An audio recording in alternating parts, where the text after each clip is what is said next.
What if Homelander joined the Avengers? What happens when the world's most dangerous superhero meets Earth's mightiest heroes? When a god with no morals stands alongside gods with honor? Today, we explore a scenario that would shatter everything we know about heroism. This is What If Homelander Joined the Avengers? Before we dive in, hit that subscribe button and the notification bell, because trust me, you won't want to miss how this story ends.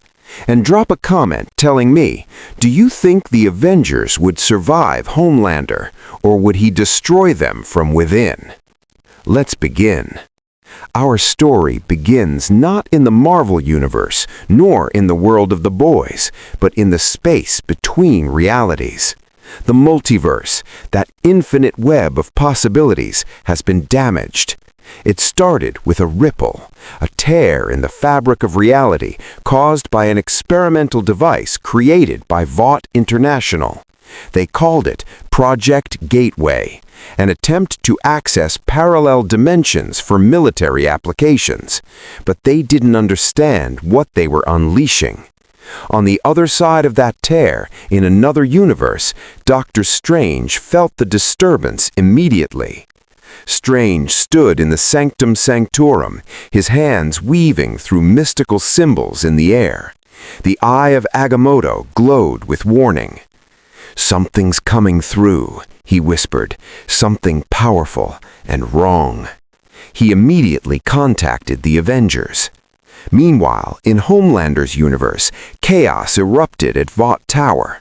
The experimental device overloaded, creating a vortex of energy that consumed everything in its path. Homelander stood on the rooftop, watching the city panic below. But this time, even he couldn't ignore the danger. The vortex was expanding, threatening to consume all of New York.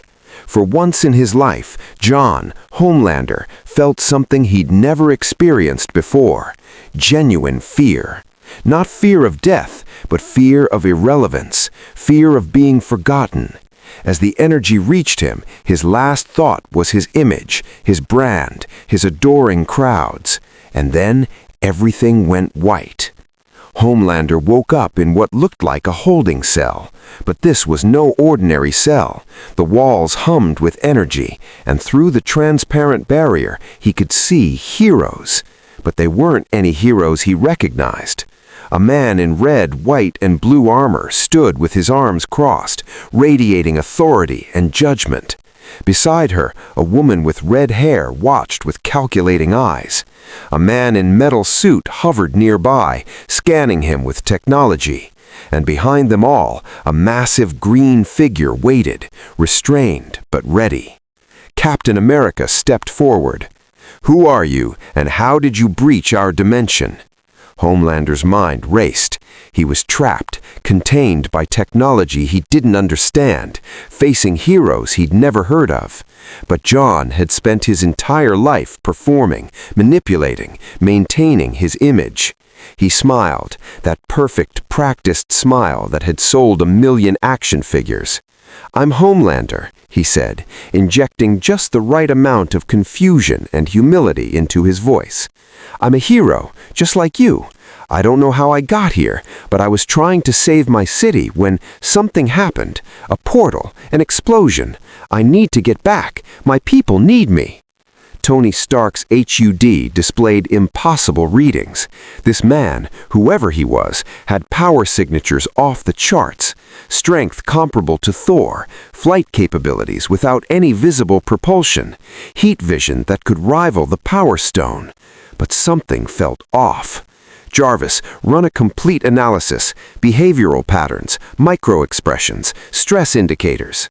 The AI responded in Tony's ear. "Multiple deception indicators detected, sir. Subject displays narcissistic personality markers and suppressed aggression." Tony's eyes narrowed behind his helmet. Over the next 3 hours, the Avengers questioned Homelander. Dr. Strange probed his story with mystical detection. Natasha Romanoff used her interrogation expertise. Bruce Banner analyzed the scientific data, and Homelander performed flawlessly. He told them a carefully crafted story, close enough to the truth to be believable, sanitized enough to seem heroic. He was a hero from another Earth, created by scientists to protect humanity. He'd been fighting a terrorist organization when the accident occurred. He had a team, the Seven, who were probably searching for him. He showed concern for innocent lives. He expressed gratitude for their help. He even managed to look vulnerable when describing his origin story, leaving out the psychological torture, the isolation, the dozens of failed experiments before him. Captain America watched him carefully. Steve Rogers had seen many men during the war, heroes and monsters, often wearing the same uniform. Something about Homelander reminded him of the Red Skull, that same absolute certainty, that same barely concealed contempt for those he considered beneath him. But they had no proof of any wrongdoing, and Dr. Strange confirmed that Homelander was genuinely displaced from another dimension. The multiverse has been destabilized, Strange explained to the team in private. His arrival wasn't voluntary. He was pulled through by a catastrophic dimensional breach. The problem is, I can't send him back. Not yet. The barrier between our worlds is too damaged. It could take weeks, maybe months, to safely restore it. Thor, who had been silent until now, spoke up with his characteristic directness. Then he stays here under our watch. If he is truly a hero, he will have no objection to assisting us until he can return home. Homelander's jaw clenched for just a microsecond before he smiled again. Of course, I'd be honored to help Earth's mightiest heroes. And so, the most dangerous decision in this universe's history was made. Homelander would join the Avengers. None of them realized they'd just invited a wolf into their home. The first 2 weeks were a masterclass in manipulation. Homelander studied the Avengers like a predator studying prey. He observed their dynamics, their weaknesses, their relationships, and he played the perfect teammate. With Captain America, he showed respect and deference. He called him Sir and asked for tactical advice, feeding Steve's need to mentor and lead. With Tony Stark, he pretended to be impressed by technology, asking questions that made Tony feel intellectually superior, while secretly memorizing every detail of the tower's systems. With Thor, he showed warriors respect, even suggesting sparring sessions to learn from an actual god, all while testing Thor's limits and techniques. With Natasha, he was careful, professional, never letting his guard down, which ironically made her less suspicious. He seemed to understand she was the dangerous one. With Bruce Banner, he showed gentleness and caution, never raising his voice or showing aggression, knowing one more move could unleash the Hulk. And with the public, he was perfect.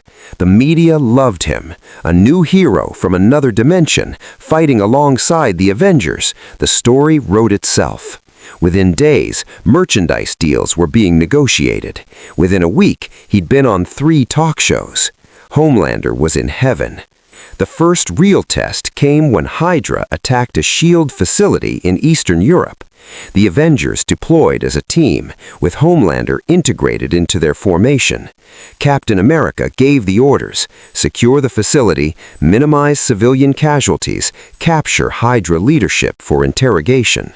Homelander nodded and followed along.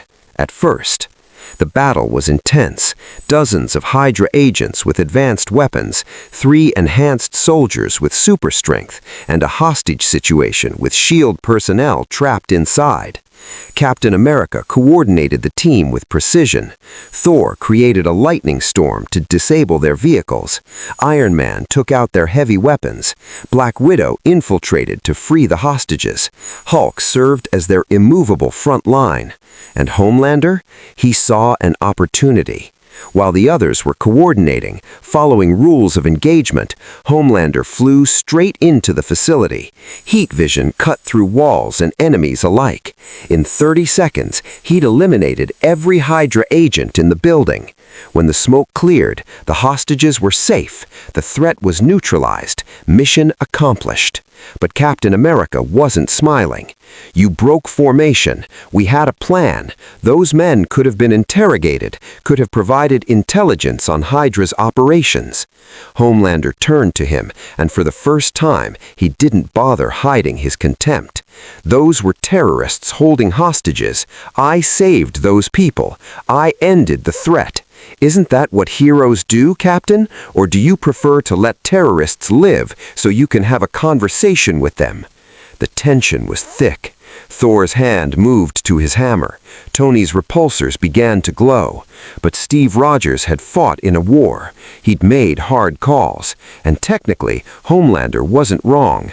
The hostages were safe. The threat was eliminated.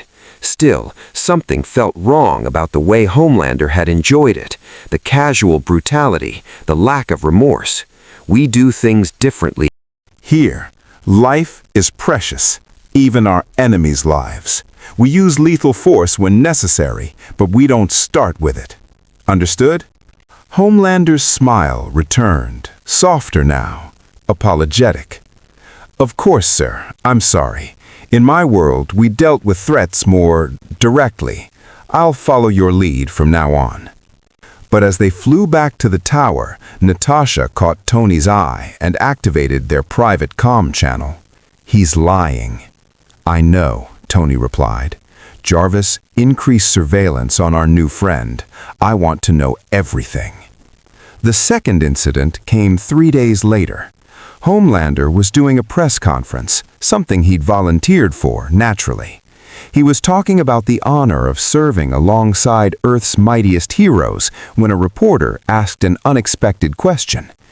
"Homelander, there are rumors that you've been seen using excessive force during missions. Some witnesses claim you've killed enemies who were trying to surrender. How do you respond?" The room went silent. For the briefest moment, less than a second, Homelander's eyes glowed red, his jaw clenched, his hands resting on the podium left finger-shaped dents in the wood. Then he laughed, that charming, disarming laugh.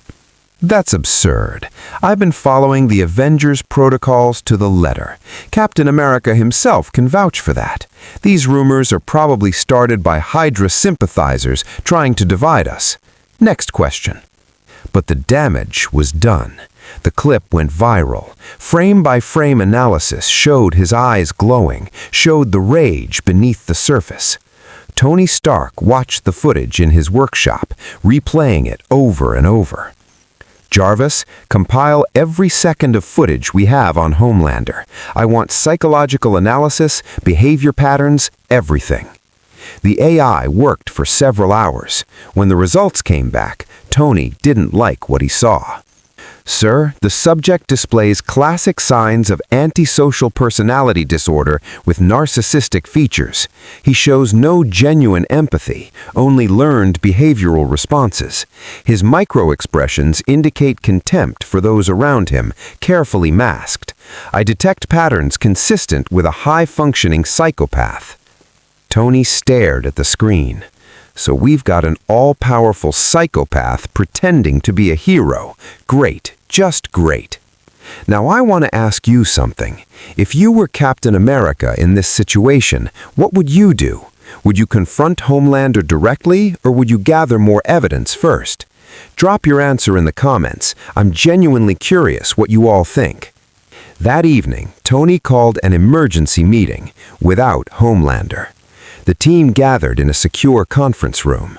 Tony presented his findings, the behavioral analysis, the violence patterns, the micro-expressions of contempt and rage. Captain America listened carefully, his face grave. This was his worst fear confirmed. He'd brought a threat into their family. But Thor disagreed.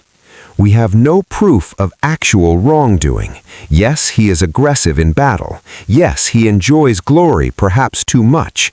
But I have fought alongside warriors far more brutal who were still honorable. He has saved innocent lives. He has followed our commands. Should we condemn him for what he might be, rather than what he has done? Bruce Banner spoke up quietly. I know what it's like to be feared for what you might do. The other guy. People look at me and see a monster waiting to happen. Maybe Homelander is just adapting to a new world, new rules. Maybe we should give him a chance. The team was splitting. Thor and Bruce advocated for patience. Steve and Tony wanted him monitored more closely. Natasha was uncertain. Her instincts screamed danger, but her training said to wait for concrete evidence. Then Dr. Strange spoke. I've been researching his universe, using the mystical arts to peer across the dimensional barrier. What I found disturbs me greatly. In his world, heroes are corporate assets. They're manufactured, marketed, controlled by a company called Vought. They commit atrocities and cover them up.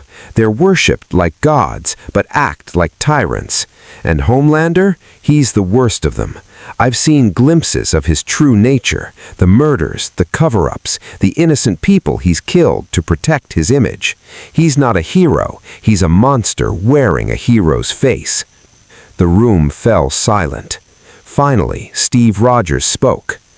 If what Strange says is true, we have a responsibility to contain him, but we need to be smart about this.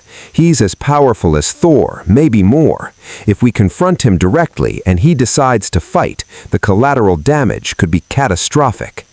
Tony nodded grimly. We need a plan, something that can neutralize him without destroying half of New York in the process. But they didn't know that Homelander was already suspicious. He'd noticed the private meetings, the way Natasha watched him, the way Tony's cameras seemed to track his every movement. And that night, using his super hearing, he heard everything. Every word, every accusation, every plan to contain him. Homelander floated outside the tower, 100 feet from the conference room, invisible in the darkness. He listened to them call him a monster, a psychopath, a threat, and he smiled. Not the practiced, perfect smile he showed the cameras, but a real smile, cold, furious, hungry. So that's how you want to play it, he whispered to himself. Fine, let's see how Earth's mightiest heroes handle a real threat. Homelander didn't act immediately. He was smarter than that. Instead, he accelerated his public relations campaign. More interviews, more heroic rescues, carefully staged to look spontaneous. More photo ops with children and first responders. Within 2 weeks, his approval rating was higher than any other Avenger. The people loved him. Merchandise sales were through the roof. Politicians were calling for him to receive the Presidential Medal of Freedom. He was becoming untouchable. And he made sure the Avengers knew it. During a team meeting, he brought up his popularity casually. It's amazing how much the people respond to someone who actually looks and acts like a hero. No offense to you, Tony, but the whole genius, billionaire, playboy thing doesn't exactly inspire Main Street America. And Thor, buddy, the whole Norse god angle is a bit alienating. People want someone relatable, someone like them. The condescension was subtle but clear.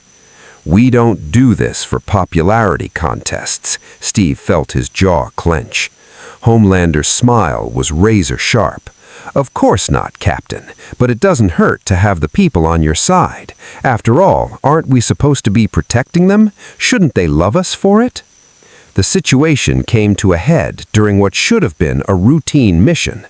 A group of enhanced criminals had taken hostages in a Manhattan bank. The Avengers responded. Standard protocol. Contain the situation, negotiate, minimize harm. But Homelander had other plans. Before Captain America could finish giving orders, Homelander flew straight through the bank's wall. The explosion of debris injured 3 hostages immediately. What happened next was captured on dozens of cell phone cameras. Homelander grabbed the lead criminal, a man with enhanced strength but nothing compared to Homelander's power, and flew him 300 feet into the air. You threaten innocent people? You want to be dangerous? Let me show you dangerous. The criminal screamed, begged for mercy, and Homelander dropped him. The man fell, screaming, until Homelander caught him 10 feet from the pavement. Then he flew him back up and dropped him again, caught him, dropped him, over and over, while horrified onlookers watched and recorded. Finally, he brought the sobbing, traumatized criminal back to the ground and smiled for the cameras. Threat neutralized. The people are safe. You're welcome, New York. Captain America was the first to reach him, his fury radiating from every line of his body. That was torture. That was cruel and unnecessary and completely unacceptable. Homelander turned to him, and for the first time, he didn't bother hiding his contempt. That was justice. That was making sure this scumbag never threatens innocent people again. You want to give these animals rights? Due process? They forfeited that when they put guns to people's heads. We don't torture, Steve said, his voice hard as steel. We don't terrorize. That's what separates us from them. Homelander stepped closer, invading Steve's space. No, what separates us is power. We have it, they don't, and it's time someone used that power the way it should be used. The confrontation was interrupted by Tony Stark, stepping between them. Everyone calm down. Homelander, you're benched until we sort this out. Go back to the tower now. For a long moment, Homelander stared at Tony. His eyes began to glow red. The street went silent. Everyone watching understood what that meant. One word, one wrong move, and blood would flow. Then Homelander smiled, the glow fading. Of course, whatever you say, boss. He flew away, leaving the Avengers standing in the wreckage. That night, Natasha Romanoff did what she did best. She dug for truth. Using her contacts, her hacking skills, and her investigative expertise, she started piecing together Homelander's activities since arriving in their world. What she found was chilling. 3 people who had criticized Homelander on social media were dead. Accidents officially. A journalist who was investigating his excessive force had disappeared. Security footage from several of his heroic rescues showed him waiting, watching, letting situations escalate so he could swoop in at the perfect dramatic moment. And there was audio, a recording from someone's Ring doorbell that happened to capture Homelander's voice 2 blocks away, using his super speed to whisper to a potential witness. If you mention what you saw to anyone, I will find your family, all of them, and I'll make it look like an accident. Nod if you understand. The person had nodded. Natasha compiled everything into a dossier and called an emergency meeting. The Avengers gathered in the most secure room in the tower. Tony had implemented new security protocols, lead-lined walls to block super-hearing, white noise generators, mystical wards courtesy of Dr. Strange. Natasha presented her findings. The room grew colder with each revelation, each death, each threat, each innocent life ruined or ended to protect Homelander's image. She's not a hero, Natasha concluded. He's never been a hero. He's a narcissistic, sadistic murderer with godlike powers and no conscience, and we invited him into our world. Captain America stood, his decision clear on his face. We take him down, tonight, before he kills anyone else. But Bruce Banner raised a hand. How? He's as strong as 4, maybe stronger. He can fly. He has heat vision that can cut through anything. He has super speed and super hearing. How do we stop someone like that without destroying the city in the process? Tony stepped forward, a grim smile on his face. "I've been working on something, just in case." The plan was elegant in its simplicity. They would lure Homelander to a remote Stark Industries facility in the Nevada desert. The pretext would be testing a device that might help him return to his home dimension, something he desperately wanted. But the facility was actually a trap. Tony had been studying Homelander's powers for weeks, analyzing his weaknesses, and he'd found something interesting. Homelander's powers came from Compound V, a serum that had altered him on a cellular level. The energy signature was unique, specific, and Tony had developed a device that could disrupt that signature. He called it the Harmonic Disruptor. Additionally, Dr. Strange had prepared mystical binding spells specifically designed to contain superpowered beings. Thor had Mjolnir ready. Bruce had given the Hulk permission to come out and play, and Natasha had called in backup: Black Panther, Falcon, War Machine, and Scarlet Witch. They were bringing an army. The invitation was extended. Homelander accepted eagerly. "Finally," he told them, his smile genuine for once, "I can go home and end this little charade." But as he flew toward the desert facility, he used his microscopic vision to scan ahead, and he saw everything.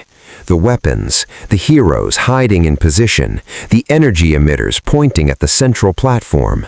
He saw the trap, and he laughed. "Oh, you magnificent idiots! You really thought you could ambush me? Me?" He hovered 5 miles from the facility, weighing his options. He could run, disappear into this world and hide, but where? His powers made him impossible to miss, and without Vought's resources, he couldn't maintain his lifestyle. Or he could fight, show these so-called heroes what real power looked like. His eyes began to glow. Let's see how mighty Earth's mightiest heroes really are. Homelander hit the facility at supersonic speed. He wasn't subtle, he wasn't strategic, he was rage incarnate. His heat vision cut through the building's roof before anyone could react. The beam was meant for Tony Stark, but Iron Man's reflexes saved him, barely. The beam missed by inches, melting a crater in the ground behind him. "He knows!" Tony shouted. "All units, engage!" The battle exploded into chaos. Thor launched at Homelander, Mjolnir leading. The two gods collided mid-air with a thunderclap that shattered windows 20 miles away. "You dared betray me?" Homelander screamed, matching Thor blow for blow. "I am the greatest hero who ever lived." "You are no hero," Thor roared back, lightning crackling around him. "You are a disgrace to all who claim that title." Mjolnir struck Homelander's jaw, sending him spinning through 3 buildings, but he recovered instantly, heat vision blazing. Thor raised his hammer, deflecting the beams, but the power was incredible. Even the god of thunder felt himself being pushed back. "He's too strong," Thor called out. "I need support." The Hulk answered the call. With a roar that echoed across the desert, the green Goliath leaped 300 feet into the air, tackling Homelander and driving him into the ground with earth-shattering force. The two titans grappled, trading blows that created shockwaves. Hulk's strength was increasing with his rage, but Homelander had speed and flight. Homelander grabbed Hulk by the leg and flew straight up, 10,000 feet, into the stratosphere, then spun and hurled the Hulk back toward Earth. "Fly, you stupid green oaf! Oh wait, you can't!" But before Hulk hit the ground, Iron Man caught him with a tractor beam, slowing his descent. "Tony!" Captain America shouted. "The disruptor, now!" Tony was already on it. The harmonic disruptor powered up, invisible energy waves flooding the battlefield. The effect was immediate. Homelander screamed, clutching his head. His flight became erratic. His heat vision flickered. What are you doing to me?" "Turning you off," Tony called out through his speakers. "Your powers run on a specific energy signature. I'm disrupting that signature. You're about to be very, very human." Panic flashed across Homelander's face, real, genuine panic. He'd never been powerless, never been vulnerable. His entire identity was built on being superior to everyone else. He dove toward Tony with desperate speed, heat vision at maximum intensity, but Dr. Strange was ready. Crimson bands of Cyttorak. Mystical energy wrapped around Homelander mid-flight, binding him. He struggled, his strength still formidable even as it began to fade. "No, I'm Homelander. I am the greatest. You can't do this to me." Scarlet Witch joined the assault, her chaos magic adding to the binding. "You're a bully with powers you didn't earn. Let's see how you handle being on the receiving end." Black Panther struck from the shadows, vibranium claws raking across Homelander's suit. War Machine and Falcon attacked from above, repulsors and missiles overwhelming his senses, and still he fought. Even weakened, even bound, his strength was incredible. He broke through the first set of mystical bonds, grabbed Falcon, and nearly broke the man's arm before Thor's hammer sent him sprawling. "This isn't fair," Homelander screamed. "One-on-one, I'd destroy any of you." Captain America walked calmly forward, shield raised. "That's why we're a team. That's what you never understood. We're not about individual glory. We're about protecting people, together." The battle raged for 17 minutes. 17 minutes of destruction, of fury, of desperate violence. But slowly, inevitably, Homelander was losing. The harmonic disruptor was working. His invulnerability was fading. His strength was diminishing. And he was facing the combined might of Earth's mightiest heroes. A blow from Thor sent him crashing into the ground. Before he could rise, Hulk's fist drove him deeper. Scarlet Witch's magic pinned him. Doctor Strange's spell bound him. And Tony Stark's specialized containment unit, made from vibranium and magic-infused alloys, closed around him. Homelander lay in the crater, battered, beaten, bleeding for the first time in his life, and he cried. Not tears of remorse or regret, but tears of fury and humiliation.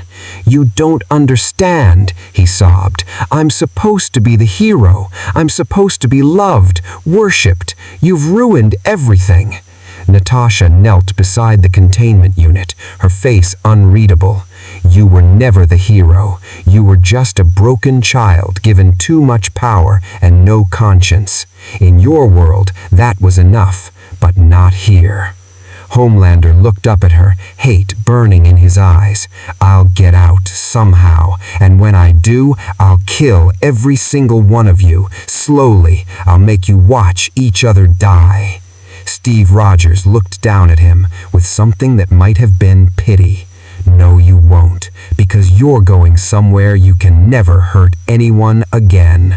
3 days later, in a facility known only to the Avengers and a handful of S.H.I.E.L.D. operatives, Homelander was imprisoned. The cell was a masterpiece of engineering and magic combined. Vibranium walls infused with mystical wards. Harmonic disruptors running constantly, keeping his powers suppressed. No windows, no contact with the outside world. Dr. Strange visited him once. "I've been researching ways to send you back to your own universe," Strange said. "The dimensional barriers are nearly healed."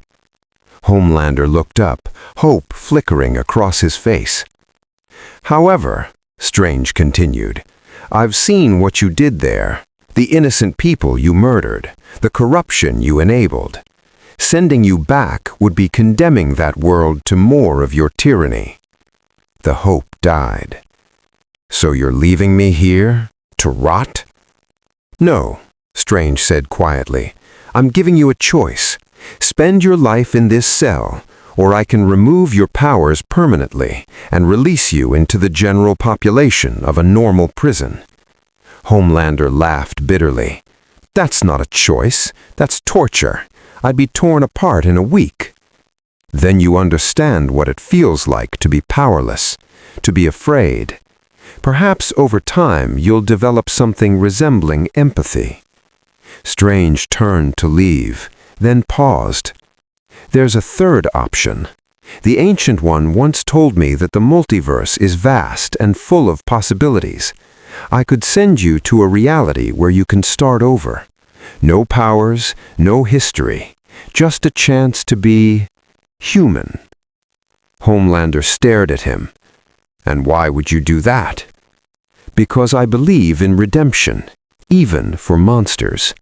But it would mean giving up everything you are, everything you were. You would be truly powerless, truly vulnerable, truly alone. Homelander closed his eyes. I need to think about it. Take all the time you need, Strange said. But know this, the longer you wait, the more I'm tempted to just leave you here forever. Back at Avengers Tower, the team gathered one final time to discuss what had happened. We made mistakes, Steve said. We were too trusting, too slow to act. We saved lives in the end, Tony countered. That's what matters. But how many people did he hurt before we stopped him? Natasha asked quietly. 3 confirmed deaths that we know of. How many more that we don't? The room fell silent. Finally, Bruce Banner spoke. We can't save everyone. We can't prevent every tragedy. But we stopped him before he became something worse. That has to count for something. Thor nodded. Indeed, and we learned a valuable lesson. Power without morality is not heroism, it is tyranny. We must remember this, always, for we too wield great power, and we must ensure we never become what we just defeated. The Avengers stood together, looking out over the city they protected.